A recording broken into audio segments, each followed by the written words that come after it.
toutes et à tous, bienvenue dans Libre Ensemble, votre rendez-vous de la laïcité. Médecine, justice, mobilité, recrutement, l'intelligence artificielle est partout et elle va continuer à se développer dans de plus en plus de secteurs. Elle semble nous offrir un potentiel sans limite, mais pose aussi toute une série d'enjeux éthiques importants. Peut-on accepter, par exemple, d'être jugé par un robot? Que penser de ces algorithmes qui reproduisent des discriminations racistes ou sexistes? La machine est-elle plus neutre que l'homme? Et qu'en est-il de notre libre arbitre? Autant de questions que nous allons aborder dans notre émission aujourd'hui.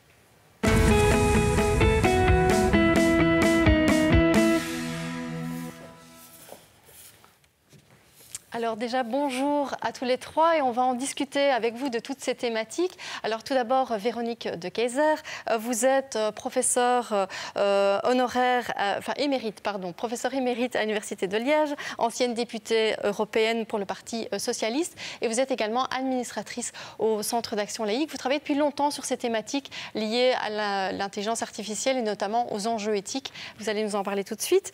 Madame de Castecker, donc Christine de Castecker, vous êtes chercheure FNRS, directrice du LISA à l'ULB. Alors le LISA, c'est le Laboratories of Image Signal Processing and Acoustics. Alors en clair, vous travaillez sur l'intelligence artificielle appliquée à l'analyse des images. C'est plus ou moins ça. C'est un bon résumé. Vous allez nous en parler. Et enfin, Adrien Van den Brand, bonjour. Vous êtes avocat et auteur du livre « Les robots à l'assaut de la justice ». Et avec vous, on va discuter justement de comment l'intelligence artificielle pourrait un peu révolutionner la justice et aider les justiciables et les juges. Alors, avant de commencer à parler de tous les enjeux, de tous les risques, j'ai quand même envie de baliser un petit peu le sujet et essayer de bien comprendre de quoi on parle quand on parle d'intelligence artificielle. Alors l'intelligence artificielle, ce n'est pas de la science-fiction, c'est déjà dans notre quotidien. Alors, Christine de Castecker, je le disais, vous utilisez les techniques d'intelligence artificielle pour analyser des images, plus particulièrement dans le secteur de la médecine. Est-ce que vous pourriez nous expliquer un petit peu en quoi ça consiste concrètement ? Eh bien, dans le secteur dans lequel je travaille, qui est l'analyse de coupes histologiques, il s'agit... histologiques, c'est des coupes de tissus. Des coupes de tissus très fines qui sont utilisées pour le diagnostic des pathologies et en cancérologie en particulier, mais pas seulement. Et donc dans ce domaine, en fait, il peut être intéressant d'identifier la présence de certaines structures, de certains types cellulaires, des cellules cancéreuses par exemple. Et on peut se baser à ce moment-là sur la connaissance d'experts qui vont nous donner des images en nous indiquant quelles sont les structures ou les cellules particulières à reconnaître pour pouvoir automatiser cette reconnaissance grâce à des algorithmes d'apprentissage automatique. Oui, donc on donne toute une série, une base de données finalement de cas à l'ordinateur et l'ordinateur va apprendre et va reconnaître lui-même des cellules cancéreuses. Par exemple, voilà. Ok, donc ça c'est un domaine dans lequel vous travaillez. Et en même temps, je le disais, c'est pas de la science-fiction, ça fait longtemps que ça existe. C'est vrai que vous, Véronique de Keyser, déjà fin des années 80, début des années 90, vous avez travaillé sur cette thématique de l'intelligence artificielle, notamment dans le secteur de la mobilité, de l'aviation, c'est ça? Oui, c'est exact. Et dès cette époque-là, il y avait déjà d'abord les premiers essais de voitures, pas tout à fait autonomes, mais avec des assistances de guidage auxquelles je participais, des essais qui se faisaient en circuit normal, sur route. Et c'était évidemment très désarçonnant. Et moi, j'étais expert à ce moment-là dans les programmes européens Drive, qui allait aboutir finalement à ce concept de voiture autonome dont on parle beaucoup aujourd'hui, qu'on ne voit pas beaucoup. Heureusement, je dirais. Dans l'état actuel des recherches, dans l'état actuel des recherches et de l'éthique. Mais on avait introduit à l'époque, moi j'ai fait mon doctorat là-dessus, donc je m'en souviens fort bien, on avait introduit déjà beaucoup d'automatisation et d'informatisation et de systèmes experts dans l'aviation.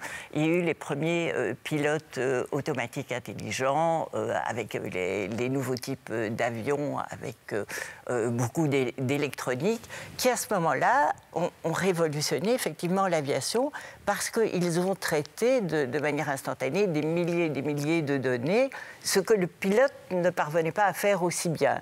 Mais c'était une logique qui n'était pas nécessairement la logique du pilote. Donc on a eu des cas qui ont été très, très médiatisés, de conflits entre le pilote et l'autopilote intelligent, le pilote ne reprenant pas toujours très bien le système. Et puis j'arrête là-dessus, mais dans tous ces cas-là, qui se passaient dans des secteurs à risque, la route c'est les risques, l'aviation c'est les risques, tout ça a été très très bien balisé, et on a toujours laissé dans ces secteurs à risque, l'homme comme le dernier maillon de contrôle de la boucle.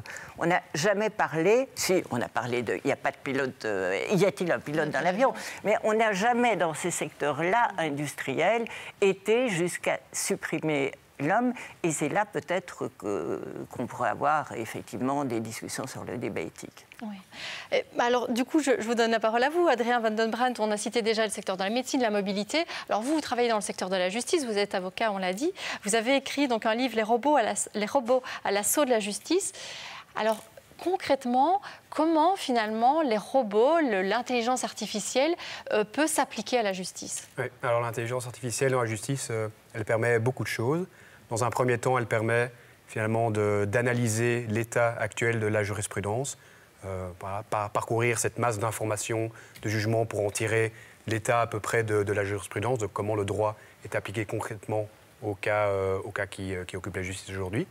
Elle permet également d'automatiser l'application plus ou moins stricte de la règle de droit, donc vraiment de fournir les éléments d'un cas, de le faire passer dans un système expert qui va déterminer, tiens, quelles conditions s'appliquent à ce cas-là, du coup, je vais aller rechercher dans l'arsenal législatif la règle applicable, éventuellement ensuite populée par la jurisprudence pour voir les cas qui font débat, et puis, in fine, du coup, en faire ressortir un jugement de manière totalement automatisée.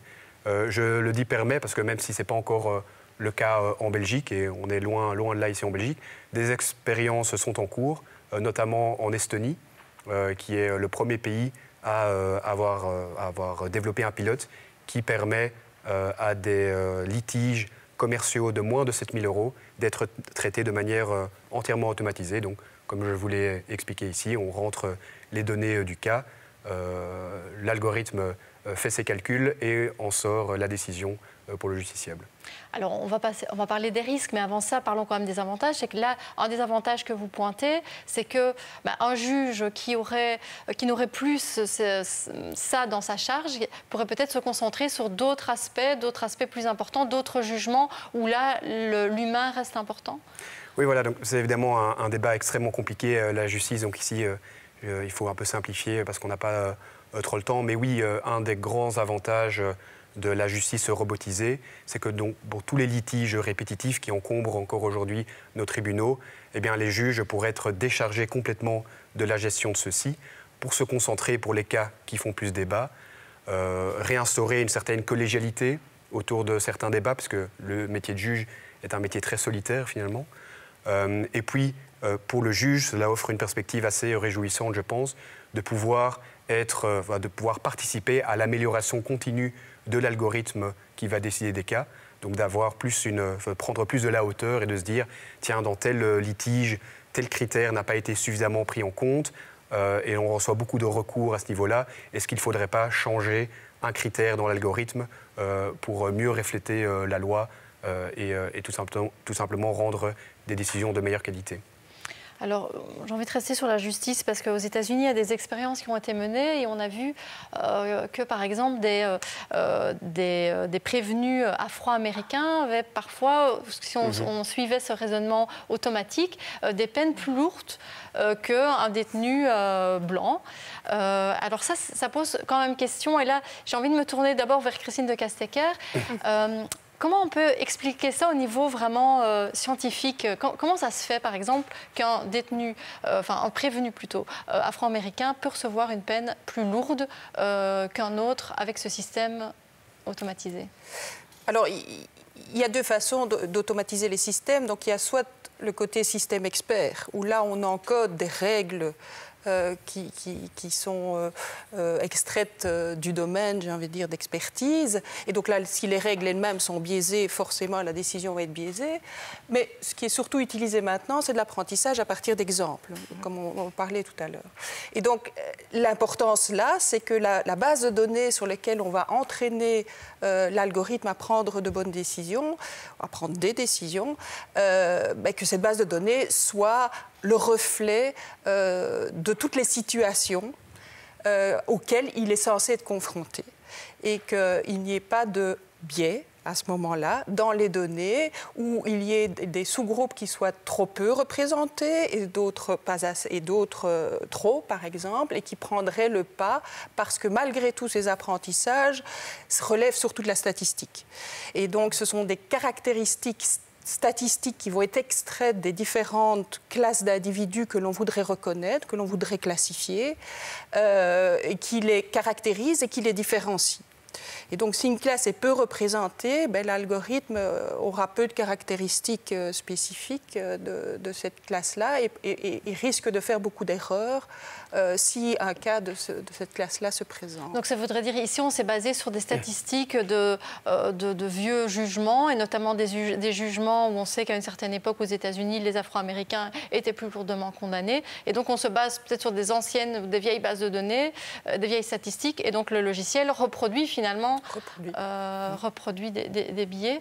On va revenir sur la justice, mais du coup, j'ai envie de me tourner vers vous, Véronique de Keyser, parce qu'en préparant l'émission, vous me parliez de nouveau des voitures autonomes. Et là, on a un peu le même type de problème, c'est qu'il y a une étude qui a été menée pour savoir si la voiture autonome, quand elle se retrouve face à un problème, à un accident, est-ce qu'il vaut mieux qu'elle blesse un piéton enfant noir ou une vieille dame âgée blanche. C'est assez hallucinant.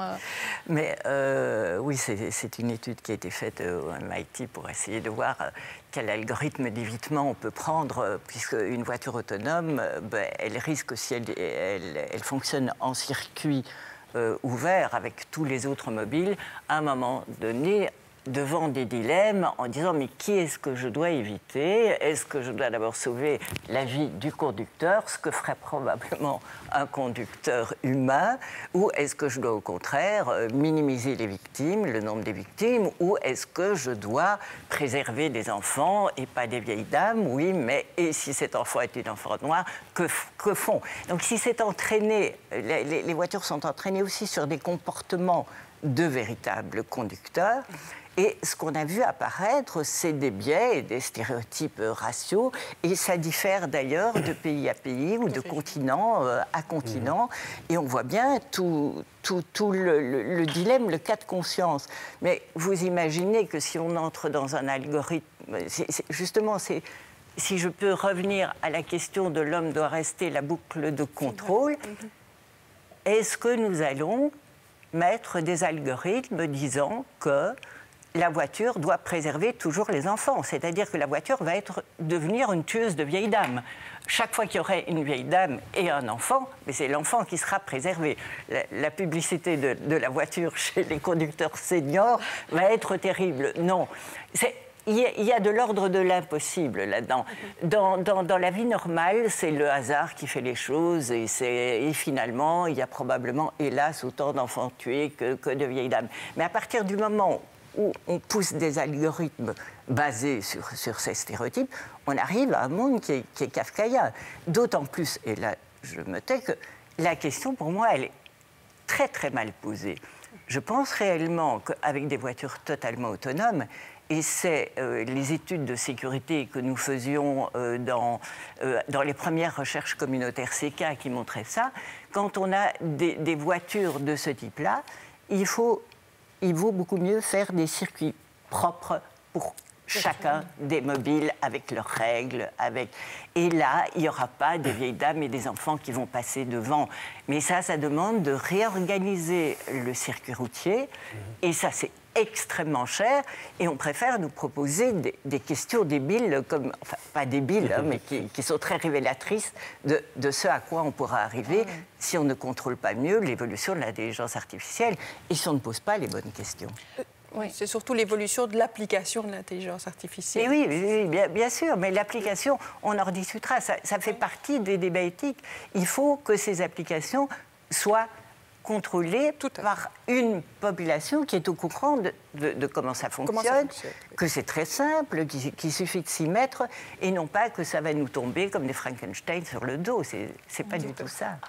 Mais est-ce que, et là je me tourne un peu vers Adrien Van den Brandt, on a souvent tendance à dire que la technologie finalement elle est plus neutre que l'humain. Alors on voit que c'est pas nécessairement déjà le cas dans les exemples qu'on vient de donner, mais c'est vrai qu'en matière de justice, c'est un point important. On se dit la justice elle doit être neutre, elle doit être très objective. Est-ce que du coup c'est plus efficace avec un juge robot entre guillemets qu'avec un juge humain? Mais donc, effectivement, on a souvent tendance à penser que la technologie, par essence, est objective et neutre, puisqu'elle s'appliquerait chez tout un chacun de la même manière, et c'est ce que les GAFA veulent nous faire croire, Google, etc., Facebook. Mais évidemment, l'algorithme n'est jamais neutre. Un algorithme, c'est simplement une opinion qui est mise dans du code. Donc cette opinion, elle est éminemment humaine. L'algorithme est influencé par tellement de facteurs, par les données qu'on va prendre en compte pour évaluer la pertinence de l'algorithme, celles qu'on va ne pas prendre en compte, le poids qu'on va attribuer à chacun de ces critères, quels sont les facteurs de succès de l'algorithme. Donc c'est évidemment faux de dire que l'algorithme est neutre. Et même s'il était capable de refléter parfaitement la situation telle qu'elle est présente aujourd'hui, si elle pouvait vraiment capter toutes les données et être entièrement, vraiment capter toutes les données possibles et imaginables, elle n'en serait pas pour autant juste. Il y a également le mythe de l'algorithme qui serait par essence juste, et le cas aux États-Unis le montre très clairement. Effectivement, un algorithme utilisé encore aujourd'hui dans le système pénal de certains États aux États-Unis est basé donc sur discrimine envers la population noire. C'est-à-dire que les récidivistes noirs sont deux fois plus portés à être classés à tort comme dangereux que les mêmes individus blancs. Et pourquoi c'est le cas? C'est parce qu'effectivement, la data sur laquelle se base cet algorithme, en fait, est sans doute elle-même profondément raciste. En fait, si vous voulez, vu que l'algorithme va voir dans le passé tous les différents jugements, elle a pu repérer qu'un facteur discriminant était la couleur de peau, et donc c'est pour ça qu'il fallait enfermer les individus plus longtemps parce qu'ils étaient noirs. L'algorithme n'a fait qu'en fait révéler un biais raciste profondément ancré dans la justice pénale américaine. Et donc il faut en être conscience lorsqu'on applique un algorithme à une situation, et en particulier à la justice, où les conséquences sont évidemment très importantes. Mais donc ça veut dire que oui.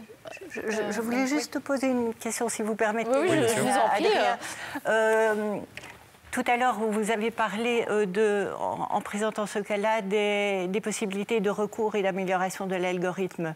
Ça veut dire donc que les recours sont possibles, et comment est-ce que ça fonctionne? Et la deuxième question, c'était, dans le jugement qui est rendu par l'application, est-ce que ce jugement-là est contrôlé par le juge? Est-ce qu'il peut être annulé en disant non, on va prendre... Moi, puisque vous dites que s'il y a des recours, c'est que ce n'était pas tout à fait au point. Oui. Mais il n'y a pas eu de juge qui validait la décision de Vous parlez du cas très spécial aux États-Unis? Oui. Aux États-Unis, en fait, c'est toujours le juge qui prend la décision. Ah bon.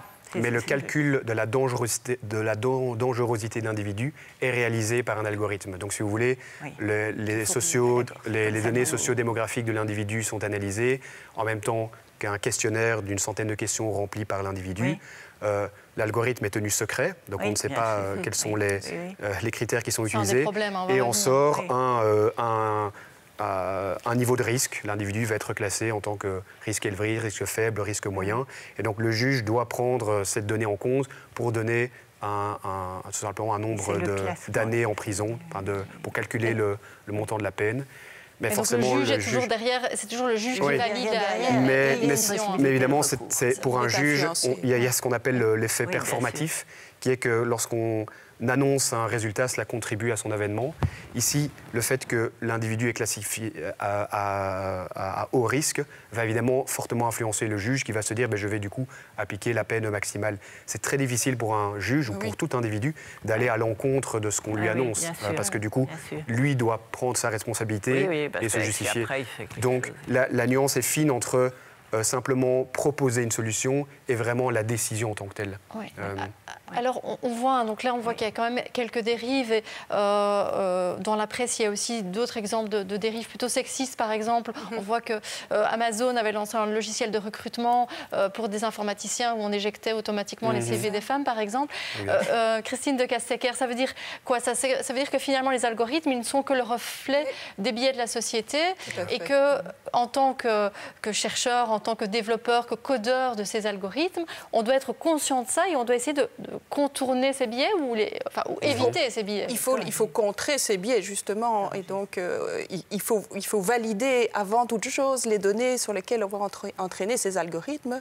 Et il faut essayer d'éviter ces biais au sein de ces données. Alors là, évidemment, il faut mettre des gens pertinents sur le travail, suffisamment divers pour que justement on ne reste pas confiné dans un type d'appréciation et qu'on puisse en effet déceler les biais et les contrer en rééquilibrant les choses, en supprimant certaines données éventuellement et en renforçant d'autres. Et comment expliquer que, voilà, on voit l'exemple de la justice américaine où clairement il y a un biais qui est toujours présent. Amazon, c'est pas quand même une toute petite entreprise. Elle développe ce logiciel, elle le met sur le marché et on voit qu'il y a des problèmes. Comment expliquer qu'on n'a pas vu les biais avant? Alors c'est assez étonnant. On en a discuté, c'est assez étonnant. Je ne connais pas la réponse exacte. On peut avoir des hypothèses. C'est que peut-être les personnes qui ont mis ça au point n'étaient pas conscients des limites ou du fonctionnement de ces algorithmes, d'une part, ou bien ne les ont pas suffisamment validés, ou bien n'ont pas contrôlé les données. Et donc ça veut dire, en effet, c'est un peu un manque d'expertise de cette technologie pour fournir des algorithmes qui sont convenables. En fait, c'est un phénomène relativement récent à l'échelle de l'informatique. Donc, au départ, quand les concepteurs se sont penchés, ont mis ces algorithmes, ils étaient dans une logique clairement de rentabilité, de rapidité dans l'exécution. Et donc, forcément, si on va venir contrôler ou auditer les algorithmes, cela retarde la mise sur le marché d'un outil. Et donc, c'est sans doute ce qui explique pourquoi le travail n'a pas été bien fait. Véronique de Keyser, on voit, il y a vraiment un potentiel. Alors, c'est vrai qu'ici, on a parlé des risques et donc ça peut faire peur. Mais l'idée, c'est pas de faire peur, c'est juste que les personnes soient conscientes des dangers potentiels et en tout cas connaissent le fonctionnement de cette intelligence artificielle.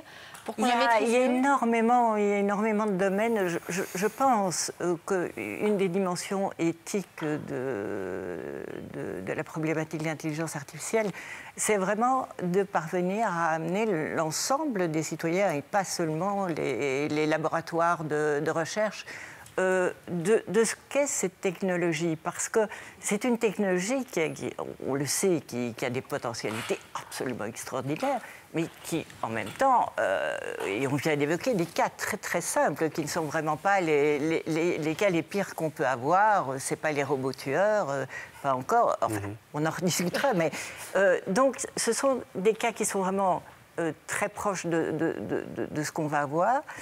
Et là, c'est très important de savoir qu'à différents moments, depuis le moment où on élabore l'algorithme, dans les données qui sont utilisées, dans le cycle de conception, dans les utilisateurs qu'il faut impliquer dans le cycle de conception, dans les recours qui peuvent être faits, etc., il y a toute une application. Si on réussit à avoir cette implication-là, à former dans les écoles, à former dans les universités, à avoir des débats citoyens, à mettre des gosses dans des petits algorithmes de décision, moi, je suis sûre qu'on pourra tirer de l'intelligence artificielle tout le bien qu'on peut en tirer.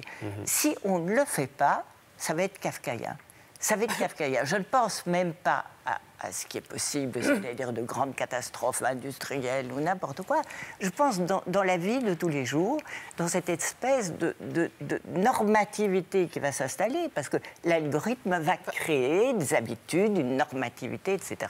Et alors on se dit, mais si nous ne prenons pas part à ce débat-là, où sera le libre arbitre que nous revendiquons? Où sera notre possibilité d'exister encore en tant que sujet, tout simple? Ce sont des questions qui sont absolument fondamentales. Il y a vraiment différents moments où on peut agir, où on peut décider. Comme je dis, dans la conception, dans la question de l'usage. Tout à fait. Ça, qu'est-ce qu'on va faire de ces technologies-là? Et dans l'usage, on voit déjà des usages, je ne vais pas être trop long, mais qui sont inquiétants. Dans tous les systèmes connectés, avec des caméras qui sont recentralisées, il y a des fuites de la vie privée. Je veux dire, il y a par exemple, on reparle d'Amazon, caméra Ring Amazon, vous connaissez peut-être le cas, a créé, c'est un système de caméras qui est connecté pour surveiller les intérieurs des foyers, etc. Il y en a beaucoup aux États-Unis. Ils sont connectés et la firme surveille l'intérieur des maisons. Mais elle a vendu ces données-là à la police locale. Et donc la police peut surveiller, vous sonnez à l'entrée d'un voisin qu'on a décidé de surveiller et vous voyez qui vient sonner, qui donne son identité, etc. Et cette surveillance, ce flicage dans ce qui est la surveillance, c'est un usage qu'aujourd'hui, il faut absolument bloquer. Et ça, c'est les citoyens, mais c'est aussi la régulation, par exemple, de l'Union européenne. On sait que l'Union européenne a introduit toute une série de guidelines. C'est des contrôles à tous les niveaux. De recommandations. Alors, on arrive déjà à la fin de l'émission, mais c'est vrai que voilà, je voulais juste faire un rapide tour de table, vraiment en 1 minute pour tout le monde. Est-ce que du coup, pour vous, ça veut dire qu'il faut vraiment un cadre, qu'on a un vrai potentiel, mais qu'il faut un cadre, il faut un contrôle de ces données, des gens derrière, Christine de Castecker? Oui, tout à fait. Et donc, il faut valider, c'est une technologie comme une autre, et suivant les usages, secteur par secteur, il faut rentrer dans les normes de ce secteur et ça doit être validé. Et c'est une question d'éducation aussi à tous les niveaux. Adrien Van Den Brenn. Oui, dans le cas de la justice, on y arrivera avec 3 mesures relativement simples, on va dire. La première, c'est en balisant très finement les litiges qui peuvent être automatisés, lesquels ne peuvent pas être automatisés, évidemment, parce qu'il y en a certains qui ne le pourront pas. 2, en instaurant de la transparence dans l'algorithme, en dévoilant mais plus que juste révéler l'algorithme, mais vraiment de pouvoir expliquer la logique sous-jacente de l'algorithme au justiciable pour qu'il puisse éventuellement la contester. Et 3e mesure, c'est dans le développement de ces algorithmes, d'avoir un comité d'audit qui va analyser l'algorithme d'un point de vue technique, et un comité plutôt lié à la sensibilisation, qui serait composé de membres de la société civile et qui viendrait plus challenger vraiment les facteurs de succès de l'algorithme à une plus grande échelle. Mais je pense qu'effectivement, ce rôle citoyen aussi, vous le pointez, Véronique de Keyser, comme quelque chose que l'Union européenne essaye de prendre en compte dans ses recommandations. Il y a le cadre et il y a aussi le rôle du citoyen. Il y a le cadre légal qui est le seul... Tant que c'est dans un cadre légal institutionnalisé, qu'il y a la protection des données personnelles, qu'il y a la protection, on va voir ce qui se passera avec les données publiques, etc., il faut ça. Il faut les citoyens. Mais il faut aussi, et c'est le dernier point, ça je voudrais insister, on n'a pas eu le temps de parler de l'intelligence artificielle dans le domaine des armes. Et je voudrais vous dire que dans le domaine des armes, qui est une espèce d'omerta, il y a pour le moment la question des drones et des robots tueurs, et qu'à la suite d'une protestation des scientifiques et d'une action légale en Belgique, on était le premier pays au monde à refuser la production et l'usage des robots tueurs, qui sont véritablement l'application de l'intelligence artificielle avec un permis de tuer. Un mauvais Quand il n'y a pas de escient, responsabilité humaine, alors on ne peut pas utilisé à mauvais toucher escient. à ces domaines-là. Un grand merci à tous les 3. On doit déjà couper, je suis désolée, je sais que le débat est très large et on reviendra, je pense, sur cette question. Je rappelle votre livre « Les robots à l'assaut de la justice », donc Adrien Van Den Brenn et Véronique de Keyser, votre livre « Une démocratie approximative, l'Europe face à ces démons » qui aborde la question de l'Europe de façon plus générale. Merci vraiment à tous les 3, merci à vous de nous avoir suivis et une très belle journée à tous.